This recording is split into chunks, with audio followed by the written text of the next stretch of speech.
Hello everyone, this is Dushyant Singh and welcome to Adhyayan Adda the GS world. विश्व भूगोल के आज के सेशन में हम एक बेहद महत्वपूर्ण और इंटरेस्टिंग टॉपिक पर चर्चा करने वाले हैं जिसका नाम है वेगनर्स कॉन्टिनेंटल ड्रिफ्ट थ्योरी। वेगनर की इस थ्योरी को महाद्वीपीय विस्थापन सिद्धांत के रूप में भी जाना जाता है और जब नॉर्मली हम इस सिद्धांत को पढ़ने की कोशिश करते हैं तो ये थोड़ा सा कह सकते हैं टफ टॉपिक है या थोड़ा सा कम समझ में आता है। और इसका एक रीज़न ये भी मान सकते हैं कि जो मार्केट में बुक्स अवेलेबल हैं उसमें भी यह टॉपिक इतना ज़्यादा डिटेल में विस्तार में नहीं दिया गया है। मेरा इस टॉपिक पर वीडियो बनाने का एक ही एम है कि मैं इस कॉन्टिनेंटल ड्रिफ्ट थ्योरी को आपको आसानी से समझा सकूं और मैं आशा करता हूं कि जब आप ये सेशन पूरा देख चुके होंगे तो आपको कॉन्टिनेंटल ड्रिफ्ट के बारे में सब कुछ पता चल चुका होगा। आप सीख चुके होंगे कि महाद्वीपों का विस्थापन किस तरीके से हुआ था। तो बने रहिए मेरे साथ इस सेशन में और स्टार्ट करते हैं आज की क्लास और जानते हैं वेगनर के महाद्वीपीय विस्थापन सिद्धांत के विषय में। तो अल्फ्रेड वेगनर जो थे वो जर्मनी के एक क्लाइमेटोलॉजिस्ट थे जिन्होंने ये सिद्धांत दिया था कॉन्टिनेंटल ड्रिफ्ट थ्योरी का। अल्फ्रेड वेगनर वो जर्मनी के निवासी थे और एक क्लाइमेटोलॉजिस्ट थे। क्लाइमेटोलॉजिस्ट कौन होते हैं? जो जलवायु संबंधी अध्ययन करते हैं उन्हें कहते हैं हम क्लाइमेटोलॉजिस्ट। ठीक है, तो अल्फ्रेड वेगनर जर्मनी के एक क्लाइमेटोलॉजिस्ट थे और उन्होंने इस सिद्धांत के बारे में यानी महाद्वीपीय प्रवाह सिद्धांत के विषय में 1912 में बताया और उनका ये जो प्रिंसिपल था, सिद्धांत था, ये 1922 में प्रकाशित हुआ। ठीक है, अब थोड़ा सा जानते हैं कि दरअसल में महाद्वीपों का विस्थापन है क्या, महाद्वीपीय विस्थापन है क्या। आज आप जब भी ग्लोब को देखते होंगे या वर्ल्ड मैप को देखते होंगे तो आपको उस पर अलग अलग महाद्वीप दिखाई देते होंगे। उत्तरी अमेरिका, दक्षिणी अमेरिका, यूरोप, एशिया, ठीक है, अंटार्कटिका, अफ्रीका, ये सभी महाद्वीप आपको अलग अलग दिखाई देते होंगे। तो प्रश्न ये है कि क्या आज से हजारों करोड़ों वर्ष पहले इन महाद्वीपों की स्थिति वही थी जो आज की कंडीशन में है, यानी आज जो महाद्वीपों की स्थिति आपको दिखाई देती है, तो क्या हजारों करोड़ों वर्षों पहले यही कंडीशन थी, इसी तरीके से महाद्वीपों का विभाजन था, या सभी एक दूसरे से जुड़े हुए थे, या फिर आने वाले समय में आज से हजारों वर्षों बाद, यानी आज से हजारों वर्षों बाद आने वाले समय में क्या जो वर्तमान स्थिति है महाद्वीपों की ये ऐसी ही बनी रहेगी। ठीक है, इसी पूरे मसले पर जो अध्ययन किया गया था इसे ही हम महाद्वीपीय विस्थापन के सिद्धांत के रूप में जानते हैं। यानी जब हम विश्व के मैप को देखते हैं, वर्ल्ड के मैप को देखते हैं, तो हम ये देखते हैं कि जो अटलांटिक महासागर है उसके पूर्वी और पश्चिमी तटों पर एक सिमिलरिटी देखने को मिलती है, एक समानता देखने को मिलती है। और इसी समानता को देखते हुए यह अनुमान लगाया जाता है कि प्राचीन काल में जो महाद्वीप थे, north America, south America, Europe, Africa, ये कहीं ना कहीं आपस में जुड़े रहे होंगे और बाद में इन महाद्वीपों में जो है किसी न किसी रीजन की वजह से, वो कौन से रीजन थे इसके बारे में आप इस सेशन में बने रहिए, आपको आगे पता चलेगा। तो ये आपस में जुड़े रहे होंगे जो महाद्वीप थे, उत्तरी अमेरिका, दक्षिणी अमेरिका, यूरोप, अफ्रीका, और बाद में इनमें प्रवाह हुआ और ये टूटकर अलग अलग दिशाओं में जो है प्रवाहित हो गए और इस प्रवाह को ही महाद्वीपीय प्रवाह कहा गया या कॉन्टिनेंटल ड्रिफ्ट कहा गया। ठीक है, इसी थ्योरी का अध्ययन किया था अल्फ्रेड वेगनर ने और हमें बताया कि प्राचीन काल में महाद्वीपों की स्थिति क्या थी।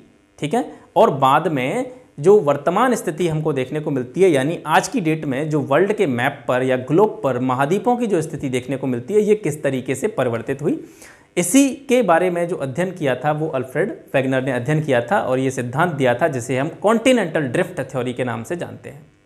महाद्वीपों के आपस में जुड़े होने की संभावना को अगर सबसे पहले बात करें कि सबसे पहले किस व्यक्ति ने इस संभावना को व्यक्त किया था कि जो महाद्वीप आज अलग अलग हैं वो सारे महाद्वीप एक ही भूखंड थे, कभी एक ही भूखंड के रूप में जो है उपस्थित थे, तो वो व्यक्ति थे अब्राहम आर्टेलियस। इन्होंने 1526 में सबसे पहले यह संभावना व्यक्त की कि जो महाद्वीप थे प्राचीन काल में एक ही भूखंड के रूप में थे, यानी जितने भी महाद्वीप हैं वो सभी मिला करके एक ही भूखंड था। ठीक है, तो ये जो अवधारणा प्रस्तुत की थी सबसे पहले 1526 में अब्राहम आर्टेलियस, जो कि डच या नीदरलैंड या हॉलैंड के एक मैप स्पेशलिस्ट थे, डच मानचित्रकार थे। वहीं एंटोनियो पेलग्रिनी ने मानचित्र में या मैप में इन महाद्वीपों को इकट्ठा दर्शाने का प्रयास भी किया था। ठीक है, वहीं महाद्वीपों में प्रवाह, यानी इन्होंने तो बता दिया कि ये जो सारे महाद्वीप थे कभी एक ही भूखंड हुआ करता था, बाद में इनका प्रवाह हुआ। तो महाद्वीपों में प्रवाह की संभावना का जो सजेशन दिया था, सुझाव दिया था, सबसे पहले एंटोनियो स्नाइडर जो कि फ्रांस के निवासी थे, इन्होंने सबसे पहले महाद्वीपीय प्रवाह की संभावना को व्यक्त किया था। और कब किया था? 1858 में। ठीक है। और इन्हीं के कहीं ना कहीं इन्हीं के बातों पर या इन्हीं के सिद्धांतों पर एक अलग सिद्धांत प्रस्तुत करते हुए वेगनर ने इस चीज़ का जब अध्ययन प्रारंभ किया तो उनके अध्ययन के क्या क्या परिणाम निकले उनके बारे में थोड़ा सा जानते हैं।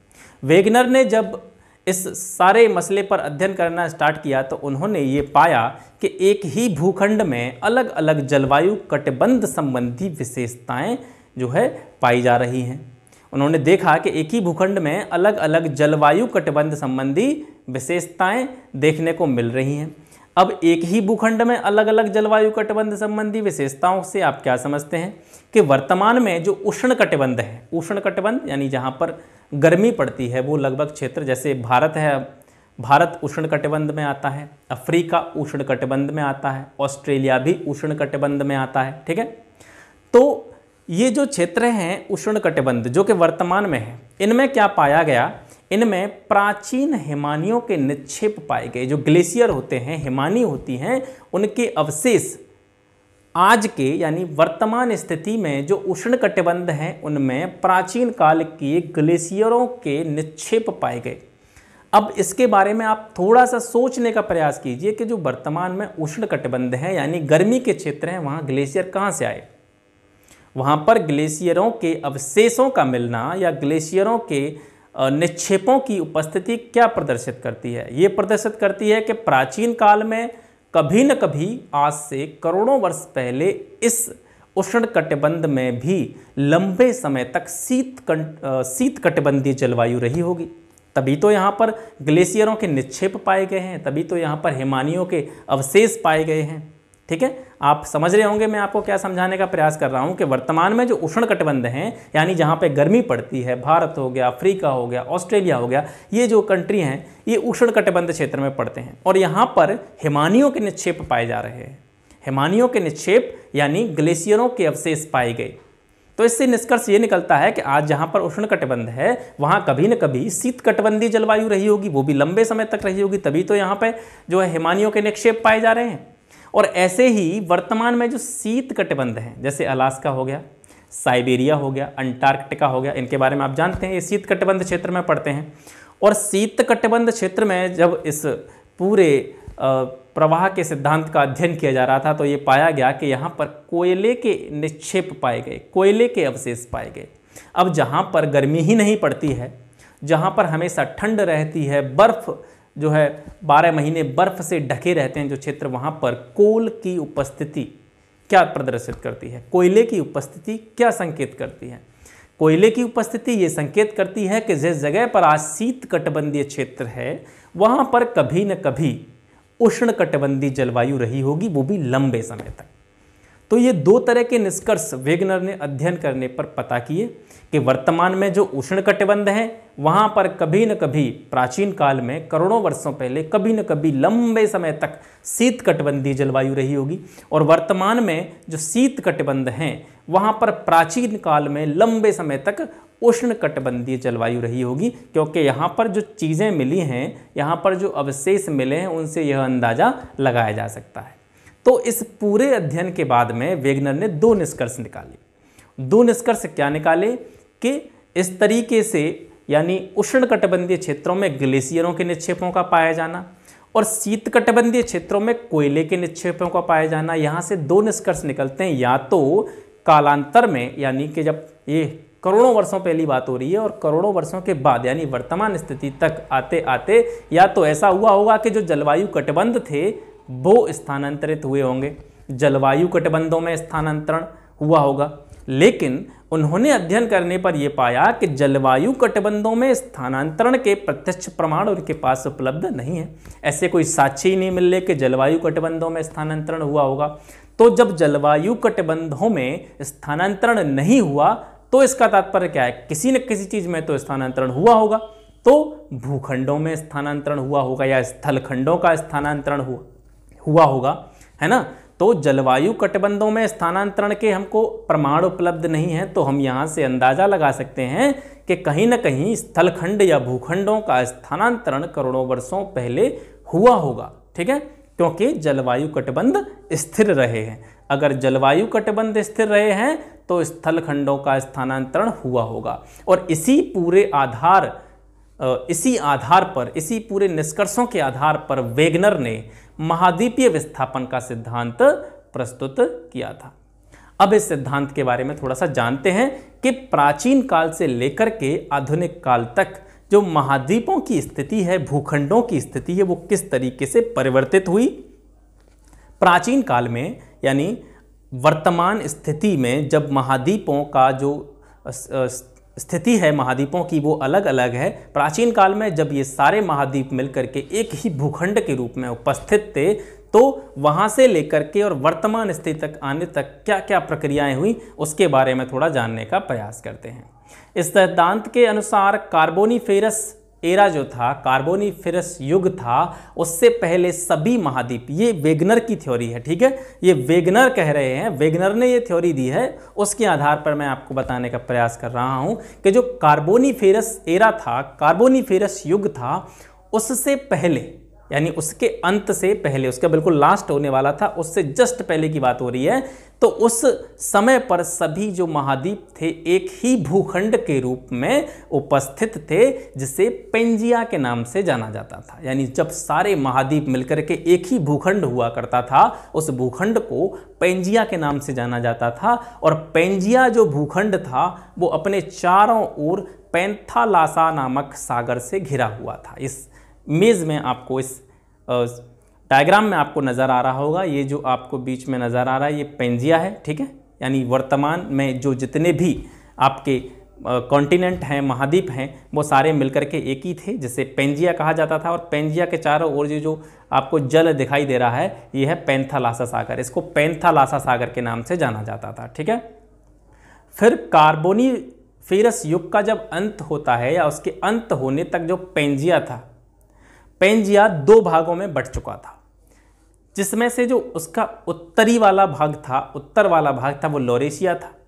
और दक्षिण वाला जो पोर्शन था वो गोंडवाना लैंड था। ठीक है, कार्बोनिफेरस युग के अंत तक जो पेंजिया था वो लॉरेशिया और गोंडवाना लैंड के भाग में टूट चुका था। ठीक है, यहाँ पे देखेंगे ये पूरा पेंजिया था पहले, और पेंजिया टूट गया। ऊपर वाला जो पोर्शन है वो लॉरेशिया, जिसको अंगारा लैंड के नाम से भी जाना जाता था, और दक्षिण वाला जो उसका भाग था वो गोंडवाना लैंड के नाम से जाना जाता था। ठीक है, और इसके बीच में जो स्थान खाली हुआ था, दोनों यानी पेंजिया जब दो भूखंडों में टूटा था, लॉरेशिया और गोंडवाना लैंड में, तो इसके बीच में टेथिस सागर का निर्माण हुआ। ठीक है, किस सागर का निर्माण हुआ? टेथिस सागर का निर्माण हुआ। फिर ये प्रक्रिया फिर करोड़ों वर्षों के बाद में, यानी बहुत समय बीत गया, और काफ़ी समय के बाद में पेंजिया से जो दो भूभाग अलग हुए थे, लॉरेशिया और गोंडवाना लैंड, कालांतर में ये भी विखंडित होते हुए अलग अलग महाद्वीपों में टूट गए। लॉरेशिया का जो विखंडन हुआ था, लॉरेशिया विखंडित होने के बाद में नॉर्थ अमेरिका, ग्रीनलैंड, यूरोप और Asia, north America, Europe, Greenland और एशिया, इन चार भागों में टूट गया। लॉरेशिया किन चार भागों में टूटा? नॉर्थ अमेरिका, ग्रीनलैंड, यूरोप और एशिया। एशिया में यहाँ पर भारतीय उपमहाद्वीप यानी इंडियन सबकॉन्टिनेंट को सम्मिलित नहीं किया जाता है। ठीक है, यानी तब तक एशिया में भारतीय उपमहाद्वीप का जो है यहाँ से पृथक होना, ये इसमें शामिल नहीं है। गोंडवाना लैंड था, वो किस भाग में टूटा? साउथ अमेरिका, इंडियन सबकॉन्टिनेंट यानी भारतीय उपमहाद्वीप, ऑस्ट्रेलिया और अंटार्कटिका, इन चार भागों में गोंडवाना टूट गया। ठीक है, अब यहाँ से ये प्रश्न भी आपसे पूछा जा सकता है कि north America, Greenland, Europe, Asia, ये सभी जो है किसके भाग हैं, किससे पृथक हुए थे? ये लॉरेशिया से पृथक हुए थे। और साउथ अमेरिका, भारतीय उपमहाद्वीप, ऑस्ट्रेलिया और अंटार्कटिका, ये जो क्षेत्र हैं ये गोंडवाना लैंड से टूटकर अलग हुए थे। ठीक है, तो इस तरीके से अब जो स्थिति बन के आई वो इस तरीके से बन के आई। ये आपको जो यहाँ पे डायग्राम दिखाई दे रहा है ये है वर्ल्ड का मैप। ठीक है, वर्ल्ड के मैप में मैंने कुछ प्रमुख महाद्वीपों को दर्शाने का प्रयास किया है। कि यहाँ पे आप देखेंगे ये है आपका नॉर्थ अमेरिका, ठीक है। ये जो ये वाला पोर्शन दिखाई दे रहा है ये नॉर्थ अमेरिका है, ये साउथ अमेरिका है नीचे वाला पोर्शन, ये यूरोप है, ये अफ्रीका है, ठीक है। North America, south America, Europe and Africa, इसके बीच में यानी जो चारों महाद्वीप आपको नज़र आ रहे होंगे, इनके बीच में जो एस टाइप की आकृति आपको दिखाई दे रही है ये है आपका अटलांटिक ओशियन, अटलांटिक महासागर। यानी सबसे पहले जो महाद्वीप थे वो एक भूखंड के रूप में थे जिसे पेंजिया कहा जाता था। कालांतर में पेंजिया का विभाजन लॉरेशिया और गोंडवाना लैंड में हुआ। उसके बाद में लॉरेशिया का अलग विखंडन हुआ, गोंडवाना लैंड का अलग विखंडन हुआ और महाद्वीपों की वर्तमान स्थिति देखने को मिली। तो इनके बीच में ऐसे करके काफ़ी स्पेस हो गया था और पानी तो था ही पृथ्वी पर, तो एस टाइप की आकृति जो है देखने को मिली। तो आपने एक प्रश्न देखा होगा कि अटलांटिक महासागर किस आकार में फैला हुआ है, अटलांटिक महासागर किस आकार में फैला हुआ है, तो वो एस के आकार में अटलांटिक महासागर फैला हुआ है, ठीक है। तो अब यहाँ से महाद्वीपों के विस्थापन से एक और महत्वपूर्ण परिवर्तन हुआ, वो ये हुआ कि वलित पर्वतों की उत्पत्ति हुई, वलित पर्वतों की उत्पत्ति हुई। यहाँ पर मैंने जो ब्लैक या डार्क पोर्शन आपको दिखाई दे रहा है, यहाँ पर मैंने वलित पर्वतों को आपको दिखाने का प्रयास किया है। जैसे नॉर्थ अमेरिका में जो रॉकीज़ पर्वतमाला है, रॉकीज़ पर्वत श्रृंखला है, ये वलित पर्वत का उदाहरण है। साउथ अमेरिका में एंडीज जो पर्वत श्रृंखला है ये भी वलित पर्वत का उदाहरण है। इधर से आपका यूरोप में यूराल पर्वत हो गया, इधर से अफ्रीका में एटलस हो गया, ये सभी वलित पर्वतों के उदाहरण हैं, ठीक है। अब महाद्वीपों के प्रवाह के कारण, महाद्वीपों में गति के कारण वलित पर्वतों की उत्पत्ति हुई। रॉकीज, एंडीज, हिमालय, ये सभी वलित पर्वत महाद्वीपों के प्रवाह के फलस्वरूप ही निर्मित हुए वेगनर के सिद्धांत के अनुसार। अब क्या वास्तव में महाद्वीपों में विस्थापन हुआ? क्या वास्तव में महाद्वीपों में विस्थापन हुआ, गति हुई? इसके कुछ प्रमाण भी देखने को मिलते हैं। वो कौन कौन से प्रमाण हैं जो वेगनर ने दिए थे, जिनके आधार पर यह अंदाज़ा लगाया गया कि वास्तव में समय गुजरते गुजरते प्राचीन काल में जो पेंजिया भूखंड था वो लॉरेशिया, गोंडवाना लैंड में टूटा, फिर लॉरेशिया अलग अलग महाद्वीपों में टूटा, फिर गोंडवाना लैंड अलग अलग महाद्वीपों में टूटा। तो इसके कुछ प्रूफ भी जो है अल्फ्रेड वेगनर ने दिए थे। वो कौन कौन से प्रूफ थे, वो कौन कौन से प्रमाण थे, उनके बारे में थोड़ा सा जानने का प्रयास करते हैं। चट्टानों की आयु में समानता, पहला है चट्टानों की आयु में समानता। ब्राज़ील जो साउथ अमेरिका में पड़ता है, ब्राज़ील के पूर्वी तट, तो ब्राज़ील का पूर्वी तट कौन सा हो गया, जो कि अटलांटिक महासागर का पश्चिम वाला भाग होगा, वो ब्राज़ील का पूर्वी तट हो गया। तो ब्राज़ील का पूर्वी तट और अफ्रीका का पश्चिमी तट, अफ्रीका का पश्चिमी तट यानी अटलांटिक महासागर का पूर्वी हिस्सा, यानी जैसे मान लीजिए यहाँ पर हो गया ये साउथ अमेरिका और यहाँ पे हो गया ये ब्राज़ील, बीच में है अटलांटिक ओशियन। तो ब्राज़ील का पूर्वी तट ये है और अफ्रीका का पश्चिमी तट ये है।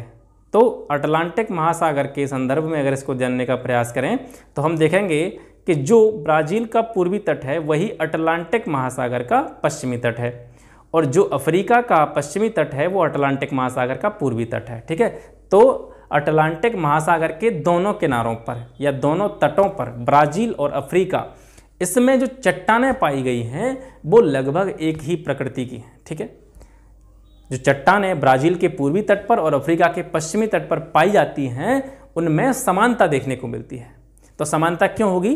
तो समानता इसलिए होगी कि कभी प्राचीन काल में ये दोनों पोर्शन थे, इनके बीच में सागर था नहीं, ये दोनों भूखंड एक दूसरे से जुड़े रहे होंगे तो एक ही तरह का मटेरियल पाया जाएगा यहाँ पर। फिर कालांतर में ये टूट के अलग हो गए और बीच में अटलांटिक महासागर, ठीक है।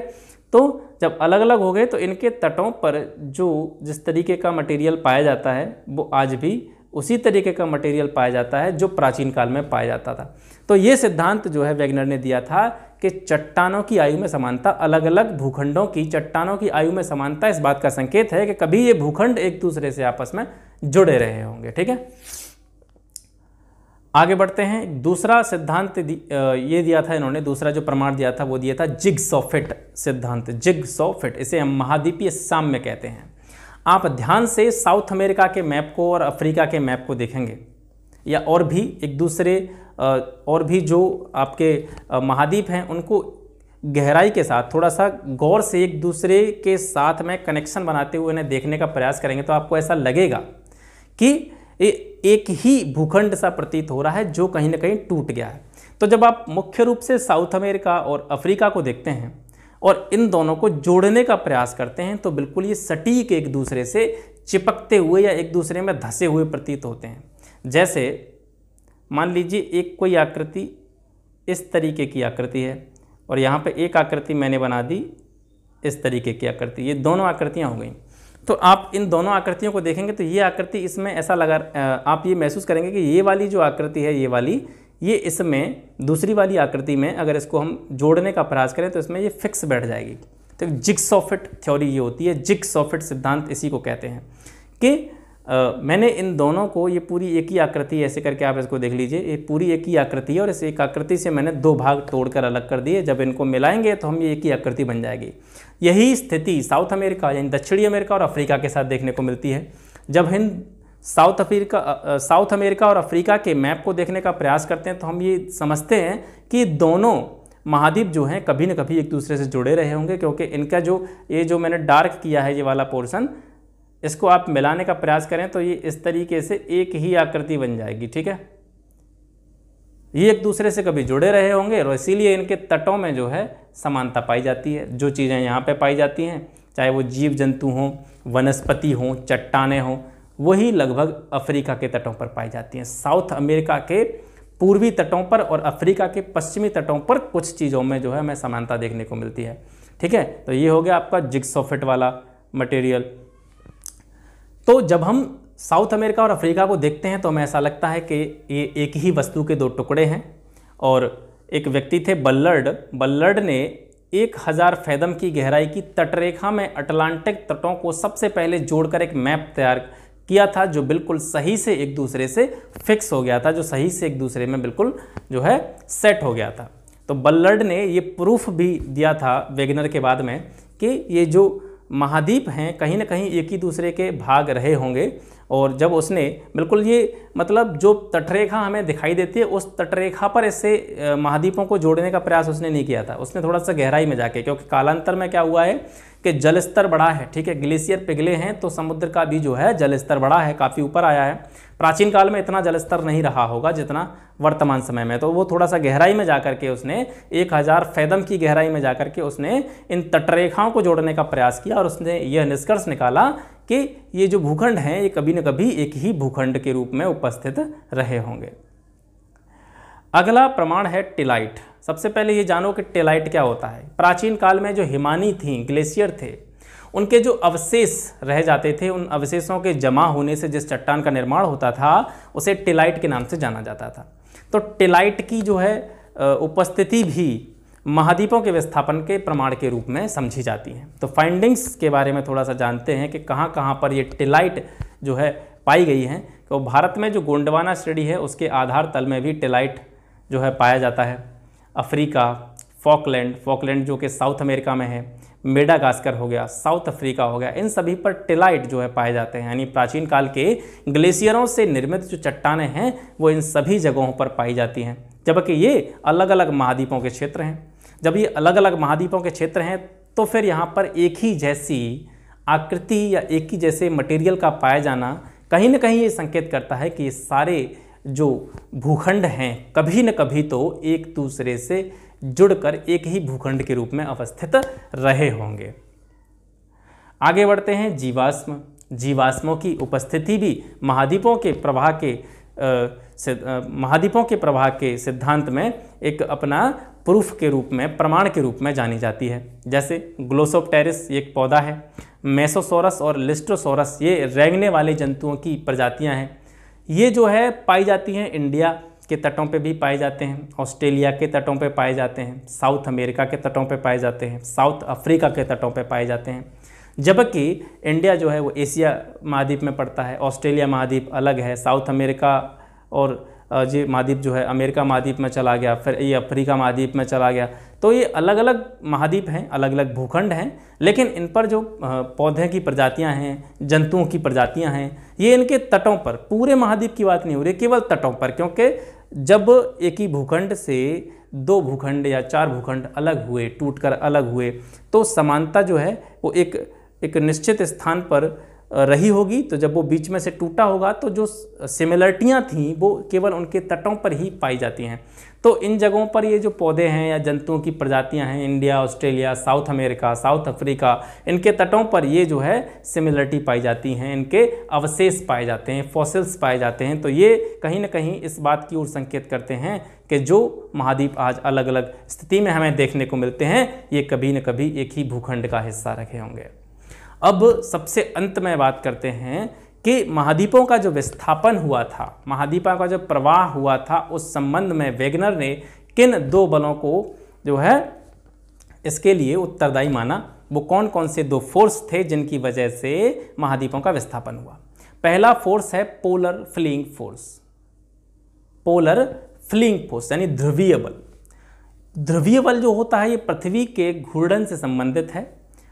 और पृथ्वी की आकृति आप जानते हैं कैसी है। पृथ्वी की आकृति जो है ध्रुवों पर थोड़ी चपटी है और भूमध्य रेखा पर थोड़ी सी उभरी हुई आकृति है। और यह जो आकृति है ये पृथ्वी के घूर्णन के कारण ही है। तो ये पोलर फ्लीइंग फोर्स जो था ये भी महाद्वीपों के प्रवाह में उत्तरदायी रहा था।